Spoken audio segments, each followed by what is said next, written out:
Welcome to Fanisko's Learning from Leaders video podcast. I have here Matt with me. Matt is the Director of Sales and Marketing with Northeast Generals, a team from North America Hockey League. Hey, Matt, how are you doing? I'm very good, sir. How are you today? I'm wonderful, thanks. Let's dive right in. So tell our audience about yourself, your professional experience, and your association with Northeast Generals, and what you have got cooking with the team. Yeah, I represent the Northeast Generals in the North American Hockey League. We're a junior hockey program. I do the sales and marketing for them. I'm the director of sales and marketing there, but I also do anything from fan engagement to community outlook to volunteer hours for the kids to creating partnerships and sponsors and pretty much anything outside the ice. That's pretty much what I handle with the Generals, and been doing that for this will be the second year getting into doing it for them. Excellent. Yeah, second year, and with things that have shaped up so far. When you think about the pandemic, right, the 2020 season, so on and so forth. Can you explain a little bit about the steps that the team has taken, right, to keep the fans updated during the current season? I'm sure you started out with no fans in the arena, right, to where you are right now, right? How do you keep yourself motivated and also keep the fans engaged and updated throughout this pandemic? Yeah, it's been rough for everybody, I'm sure. We still have not had a home game. We're located in Massachusetts. We've had a couple of home games earlier in the year, but we're only allowed to play teams from Massachusetts. We have two different teams in two different divisions, and one of our divisions doesn't have any teams that are located in Massachusetts. So they're away every single weekend. So obviously, using things and tools like social media and our multiple platforms, that's one way to update fans. But yeah, we haven't really been able to communicate directly in person with the fan base, and it's been a difficult time because we haven't had our home games. But with the social media, which is I think it's a larger, more broad component of fan communication and engagement, where you can kind of just blast things out there. And we've developed an app with your guys' help that has kind of pinpointed our exact fan base and saying, hey, we want to reach a target audience, and what is that going to be, and being able to pinpoint who that's going to, who we want to actually communicate that to. And that's been a lot of help. So. Thank you, and that sort of drives me into this overarching question that we kind of ask every leader from the sports industry. So from our perspective, right, we feel that the digital and innovation aspect of the business, right, have been a very low priority from a sports organization standpoint. Why is that? And do you feel that that kind of a mindset is changing since the pandemic happened in 2020? Yeah, I'm a big fan of innovation and new ideas and doing things differently and out of the box. I don't think, I like anything I do, whether it becomes advertising or being a partner with, bringing in partners. I don't like the old norms that were in the industry. I'm a big proponent of trying to do things, like I said, outside the box and differently. And I think that being in having the digital reaction and engagement with fans is a thing that's been a slow process. And I think most people understand it as a social media thing. And that is pretty much your aspect of, hey, we do digital all the time. We have a Facebook page and a Twitter and an Instagram, and that's what we do. And that's really not it. That's just a news source. It's a resource, and it's great. Don't get me wrong. We use it, and we've grown our base on Twitter, Instagram, all those platforms. We've grown it double in the last year because of the fact that we've been engaged with them. However, I believe that people think that is the only thing you can do digitally, which I believe is a misconception. And I think people just have that old mindset of, hey, this is how it's done. This is how we've been doing it. And it's like turning the Titanic. It takes a while to shift things. And when I came into there to the Generals, I wanted to change things. I wanted to come in and say, hey, listen, let's do things differently than any other organization. Let's do things quicker. Let's think outside the box. And if you have an idea, let's share it with me. Let's go. Let's try to put it in place. And to be honest with you, that's kind of where you guys came in. Is, my owner said, hey, this pandemic's coming up. We don't know what we're going to do with this season. What do we do? Can we do an app? And I was like, you know what? Let's look into it. And I've looked into a ton of different providers and different ways of doing it. And you guys get the best option of things, and I'm looking forward to explain that later, exactly what we're doing with the app and how you guys have been so good with what we're trying to do and the impossible tasks I keep on asking from you guys. Absolutely. And it goes both ways too, right? So you need a visionary leader, right, from the sports organization's perspective to carry out these initiatives. And one good thing, say, from our initial conversations, right, you are working towards a strategy, and you're not dealing with the digital initiatives as something that is tactical, right? That is something that will be focused only for one season, right? So you clearly understand that it's a multi-year effect, and that's what you came up with, right? When we had our initial conversations. So Right. so do you see that kind of a mindset happening, say, across the board within the sports industry, thinking digital transformation and digital initiatives more of a strategic vantage point, right, than that is something tactical and looking for immediate ROI and revenues? How does the rest of the industry or working towards, from your perspective? From my perspective, I come from the North American Hockey League. I realize our target audience isn't like a professional team. And there's only 32 professional teams per league. So, I mean, there's not a whole lot of those. So when you're talking about your audience and your target audience and what you want, especially with us, we have a community of about 75,000 people in Attleboro, North Attleboro, Massachusetts. So our strategy and what we have to do, we have to focus on those people, and how we have to do things has to be very strategic. We have to actually target and say, how do we approach them and what do we have to do for them? It can't be just, social media is great. You get target markets from everywhere. I mean, we got people in overseas and, we can bring a lot of people in, great. But when you're talking about bringing revenue to your organization, bringing awareness and bringing those kind of things to your organization that's not a global name, or it's not even regional, but it's local.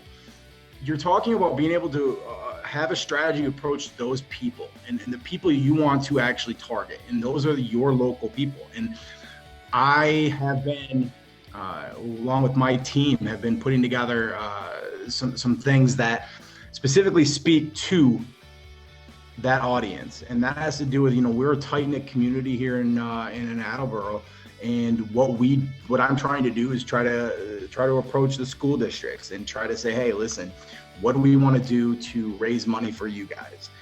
You guys come to games, you guys come enjoy a night out with the Generals and have some drinks and some food and do all this, but I want to have a strategy that's going to target those people, and how do I bring them in? So I use them as, what do most schools need? Fundraising efforts. So I'm tying in the app, the school districts, the fundraising effort, tying in everything. And I have a very unique and very strategic way and you guys are helping me with that, because I had a vision that I wanted to do, and I took it and said, hey, this is what I want to do with you guys. I have 8 months to do it. Can we get there? And you guys are very good with saying, yeah, we can get there. We'll take step by step. And, being able to target that, I think that most people, I think it's going to get to where most teams start getting there, and then most organizations start getting there. I just don't think that's how they think. I think that it's more of, hey, let's target our market. Let's put it on social media, or let's do a local thing that doesn't speak to specifically every family. And And with us, I'm saying, how do I approach the entire community? Our community is based of families and school districts. Let's approach everyone. And I want to bring money to every single district. I want to give them money every year when they buy tickets, when they come to games, when they engage with our app. I want to do that. So I'm specifically targeting that. And I think eventually we'll get there. I just don't think right now organizations and sports teams think that far ahead. And I don't think they think, I think what they do is they say, okay, well, we're going to just put it on Twitter. We're going to try to engage them on Instagram or Facebook or whatever. And I just don't think that's the right way of doing things personally. And that's from my perspective. Yeah, I mean, you're spot on, and that is one thing that we've repeatedly seen, right, from several organizations, right, when it comes down to social media for digital fan engagement. A lot of the sports organizations, they rely too much on it, right, and they think that that is the end all and be all, right. If I have millions of followers in social media, right, and I engage them, then that's all there is to it, right. But there is a lot of other things that can happen beyond that, right? Social media is Absolutely. good from a brand awareness perspective, right? Keeping some of your audience base up to date. It's not necessarily a bad thing, but it's not the only thing that organizations have to focus on, right? So yeah, from exactly. your perspective, I believe you also carry the same sentiment, right? And if you can elaborate a little bit on what the other sports organizations can think and do beyond the social media, right, then that would be great for our audience. Yeah, I think social media gives you a broad perspective. It takes everything and puts it under a big umbrella and says, hey, let's communicate this stuff and let's engage our people with this kind of thing. It's all one thing. It's the same thing. And at this point, there are so many. I mean, I follow so many different things, right? I'm a fan of Detroit sports. I follow them. I'm a fan of Michigan sports. That's just what I am. But like, I don't see even all of my teams. I don't see everything because I just don't. I just don't do that. What I'm trying to do is, instead of taking that big umbrella approach and try to take everything and say, hey, everybody needs to get this information in one way. I need to figure out who my audience is. And my audience is everybody, but my real audience is the people I care more about. And I know that's a little more crude, but like, I care more about those people that are going to be buying tickets to my game. That's going to be going to our games. That's going to be that we're going to go visit in schools and the children we're going to see in the community. And we do fundraising efforts. We do toys for kids in Attleboro. We stuff bags and we do all this stuff. But I want those people. That's who I want to speak to, and I want to target those people. And I think that everybody thinks is a huge, broad approach of social media, and it's great. It's a great thing. We use it a lot. But we want to use the app and use more digitally to say, hey, we're going to include, and you guys make it easy to include things we post on Twitter, but the app's going to be way more than that. There's a gamification. There's specific things we post on there that you can't get on social media that our fan base will want, behind the scenes things that you're not going to put just out to everybody. But like, when you're talking about a local fan base that knows, hey, that's number 12, that's Dylan, or that's number 7, that's Bill, like, they're going to say, oh, look at him at practice. This is a little clip of him doing this, or an interview, or this. We're going to be able to do that. So that is what I want to do, is target those things and specifically pinpoint, okay, who's my target audience and how do I actually reach them and connect with them emotionally and personally. And when you do that, that's when you actually make a difference and you actually can do something in it. And that's what I believe. Absolutely, you're spot on, right? Social media is kind of the broad umbrella, right? But you want to have that one-on-one personal connection with your fan base, right? And for that, you need to go beyond social media, right? You need to offer those exclusivities that you pointed out, right? And there is also a good monetization approach that can happen, right? When it's your own platform. I mean, we typically call social media as a rented platform for any sports property, right? But if you want more leverage, more control, then you have to do it on your own platform, right? And fan base are loyal, right? They want more from the teams. They expect more from the teams, right? They want that exclusivity. They want that personalized approach, right? And the better way is to have your own platform and do all the things that you described, right, within your platform. Perfect. Yeah, like you said, I mean, it's connecting, and we can do things we have events that are, we give jerseys away to kids, and we have high five lines, and we bring the kids into the school, and we go, like last year, we sat down. This year we couldn't, but last year we went to every elementary school and we sat down and had lunch with their kids. Mm-hmm. Every single kid in Attleboro, we basically sat down.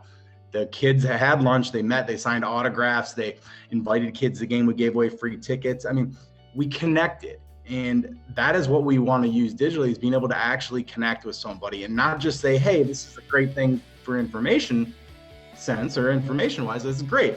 But we want to actually do things that are personal and say, hey, look at this. This is what we do in the community. Look at our kids picking up garbage on the side of the road because they care. They volunteer their work. Or we stuff baskets and wrap presents for kids around Christmas that are less fortunate and don't have that ability to get those presents. And we do things like that. I want our community to know those things and to actually say, hey, listen, let's connect with them personally. We care. And I think with the digital way of doing it with a specific target market and like I said, not that big umbrella, but a more pinpoint approach allows us to do that.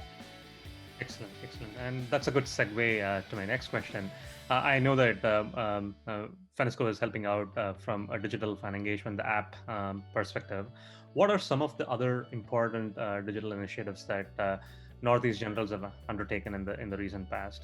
It could be any other digital aspect, right? Or even other initiatives, right, that revolves around the fan engagement. Yeah, to be honest with you, we started with social media like anybody else, right? You have a digital initiative and say, okay, how do we want to approach this and how do we want to reach out to more people? And within a year, we doubled our reach on that, which is great because we had a team that we focused on it. But I think, having people that are specifically targeting and focusing on bringing that to the public and to your crowd and to your people, I think is a huge advantage. And I think it's almost a necessity nowadays that you have to, I know that more major sports teams have 4, 5, 6 people that take care of their social media. We have one. So we don't have a lot. So we have one that takes care of our social media. And then I just hired somebody that actually basically does just our app and focuses on that, because I honestly think that is the better approach. I think like I was saying, it's targeting the people that you actually care more about, that you want to connect with. And I just, it's one of those things where you have big social media and then you have a smaller target way of doing it. And I think the way that, at least I hope the way we have it set up makes a lot of sense. And then that brings more people in and shows them, hey, listen, we're going to do what we can to focus on you, make you want them to want to connect, want to make them feel special. And hey, look we put this person up on social media in our app, or, this is a picture of this little kid with one of our players signing an autograph and that kind of thing. So.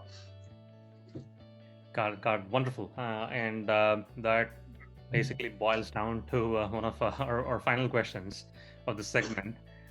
So can you tell the audience a little bit about the partnership with Fanisko, right? And how Fanisko is positioned within your overall digital strategy, right? And a two-part question. And how happy are you, right, with the work that Fanisko has already done so far? Yeah. I mean, I went through a couple app developers. We started with, I think you guys were our third one because we weren't happy with the first two. We basically, I gave you guys a lot and what I wanted, because I wanted to be able to have loyalty points and by engaging the fans, but I also wanted to take those loyalty points and turn them into, they can donate them to school districts, where we have a leaderboard, and here's your school district, and they get 1,000 points. They can donate that to Studley Elementary, and then that's on the leaderboard, and they can see throughout the running tally throughout the year that at the end of the year we're going to give them $10,000 or $5,000, and you can give them an extra X amount of money because they finished first, second, third. So we have a competition. So I gave you guys a lot, and we have weekly meetings. I have weekly meetings with you guys. Now it's bi-weekly because we got through the major hurdles, major things. But it's been an incredible experience. You guys are pretty much our strategy. Is being able to use what you guys can offer, because I haven't found anything that you can't offer us yet. And that is to be not flattering to you, but truthful. I've asked so many things at the sign, and he keeps on telling me, okay, I can get it done, and it'll take me 6 weeks. And I'm like, I've got 6 months, so take your time.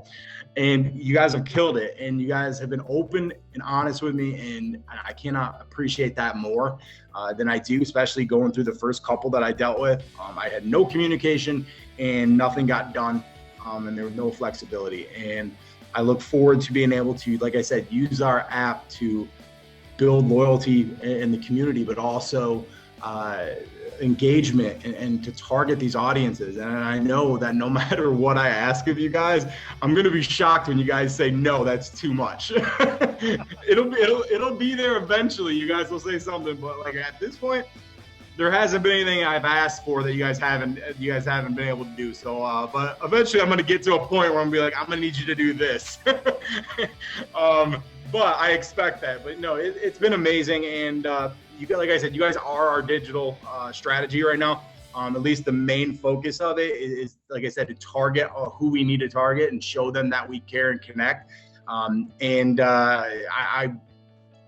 mean, I know you asked me for this interview, and like it does, but like this is not flattery. This is like legitly, I recommend you to everybody, and I will be going to all our teams in our league and telling them, hey, listen, it's an amazing experience, and I just want to tell you guys that I appreciate it. So. Absolutely, and thanks for your comments and feedback. This is very helpful and exciting from what we are doing. And again, I mean, we try to make sure that the teams that we work with are happy and taken care of, because your win is our win at the end of the day, right? If you're struggling, then pretty much we are struggling as well. Right, so we think of this more of a partnership and collaboration rather than working on a client approach, right? So our strategy is around making sure that our partner is enabled to succeed, right? And that is the only way we succeed at the end of the day.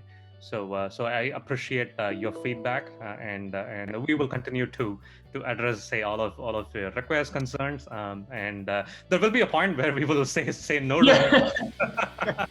I'm not going to discount that, but yeah, eventually there's going to be a point where I'm like, you're going to be like, come on, man, like that's too much. But I think I know. I think I've learned what you guys can and can't do, and like if it's too much, like I also understand, like, hey, we can't do that. But the things that I've asked for, while being a little bit more involved, I think can be used across across your platform. And honestly, I think especially local teams that have like a fan base like we do, and that have an audience that buy tickets and buy merchandise, and they buy thousands and thousands of dollars a year from us, we can use that to actually engage our communities more. And I honestly I could be an ambassador for you guys, because the way I want to do things, if done how I think they're going to be, I would love to be able to bring that to other communities. So absolutely, and thank you for that. We welcome that as well on our end. And before we close off, Matt, one final ask. Anything important that you want to communicate to other leaders, right, within the sports industry, whether it's a team owner, right, or somebody who heads the marketing, sponsorship, and sales division within a sports team? What's your message?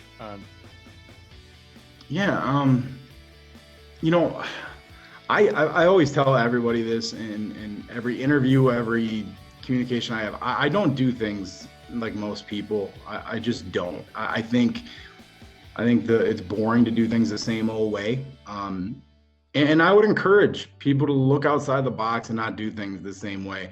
To make sure that you can find somebody that actually cares and that goes into something with all out goes into it. But also, thinks outside the box and tries to bring things in. And, you know, my boss, and I'll end in this, my boss told me when I first got hired, we're going to fail at things and you're going to fail and it's going to suck. And if it does, guess what? We just won't use it. We won't do it. But let's try to do things differently. Let's try to stand out and let's try to be something different and special. And honestly, that's where I would strive for. And I would try to recommend everybody to do is try to stand out, think outside the box and do things outside the norm. Perfect. Awesome. And that's it, folks. We have Matt, who's the Director of Sales and Marketing at Northeast Generals. And this is Aravind, co-founder of Fanisko and the moderator for the series. We will connect back with you with our next leader. Thanks so much, Matt. Appreciate it. Thank you, buddy.